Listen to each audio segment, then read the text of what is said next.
we are now in Saskatchewan, which means that I am now in my third province of the day after 929 kilometers, which is too many miles for if you're American. I have no idea how many miles that is. It's been too long for me to do mental math.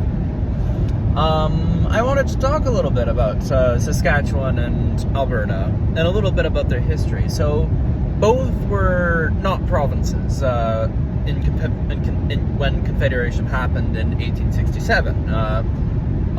They weren't even part of Canada in 1867. In 1872, thereabouts, I believe it was 1872, the Canadian government bought what is known as Rupert's Land from the Hudson Bay Company, which was a fur trading company set up for the fur trade. They bought it from the British government. They bought the Hudson Bay Company from the British government, and the area known as Rupert's Land became the Northwest Territories. And this included most of northern Ontario, all of Manitoba, all of Saskatchewan, all of Alberta, all the territories. A massive area. Basically 3/4 of what is now Canada was purchased for pennies from the British government. So what happened was they opened up this new territory to colonization through the use of treaties. And if you hear the word treaty used in the Canadian context, we'll often use treaty in the context as in we just crossed into Saskatchewan, which is Treaty 4 territory. It means that in the fourth treaty between Indigenous peoples and the Canadian government and the Canadian Crown, not the government, the Crown, very important distinction, because it basically opened up, this was the fourth treaty, and basically Indigenous peoples would be given a parcel of land that would be their reserve. The federal government would provide them with the tools that they needed to carry on their way of life undisturbed, and the land would be open for colonization and development into farmland. Every treaty was slightly different for different needs. A lot of the treaties further north were kind of maybe more for mining and hunting rights, and the south, farmland, tools, just things that would be needed in the latter half of the 19th century in Canada. Anyways, I'm just bringing that up. But the reason I bring that up is because these treaties were not signed right away. I think Treaty 4 was signed in 1882, I want to say. Somewhere about there. And so colonization happened in the provinces of Saskatchewan and then later Alberta. Especially once the railroad was built in 1885 and connected the west coast to the east coast. A lot of people came to the prairies because land was cheap. They were selling 5 acres of land for less than $1, which just goes to show how much inflation has changed the housing market.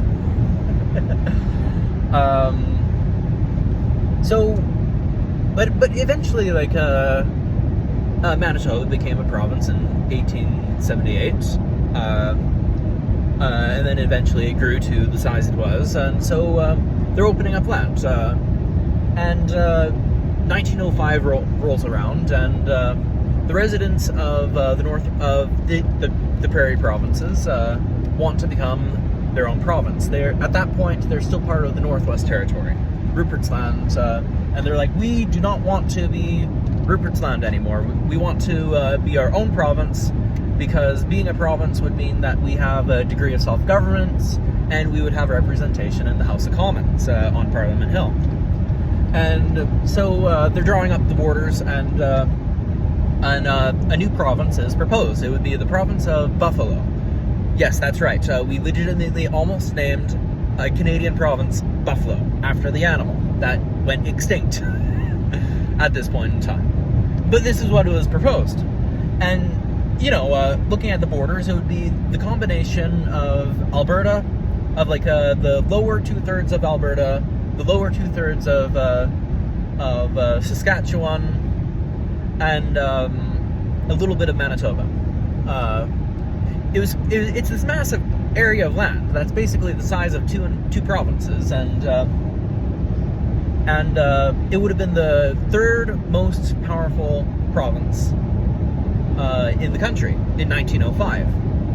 It would have had a lot of farmland in the south. It would have had some resources in the north, not as many.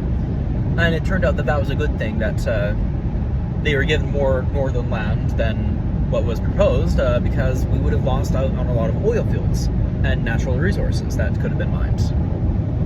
But it's this bastion of conservatism. Is what it turns out, because people would vote, and it's a typical rural areas are typically conservative. So, and in 1905, we had a liberal government.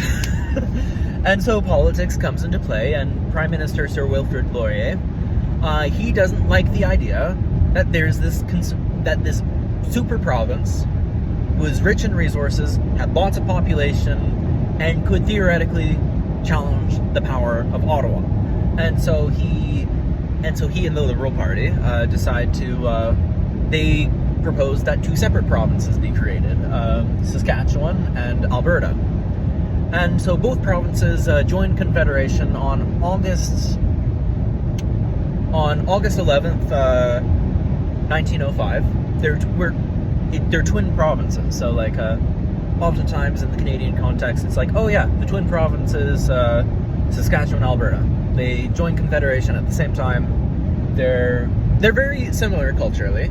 They're both rural regions that rely heavily on farming and natural resource extraction. Alberta is particularly known for oil extraction, and Saskatchewan sits on the largest potash reserve in the world. Like 92% of the world's potash comes from Canada.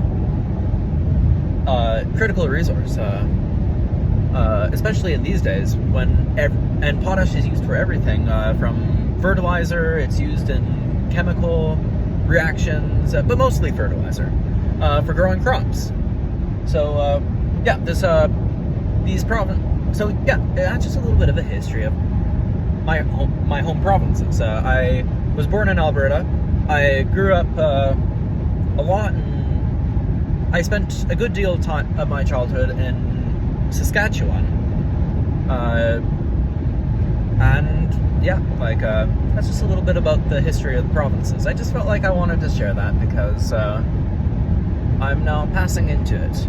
Also, it's really flat. I don't know if I've mentioned this yet. It's really flat. Like, very flat.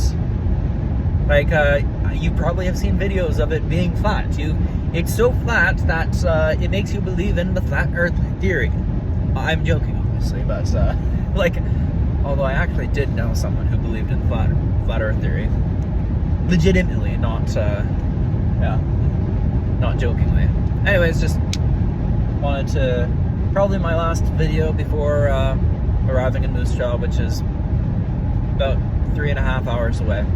Still, it's about 7 o'clock in the evening, so I'll just continue driving, and I'll catch you all later.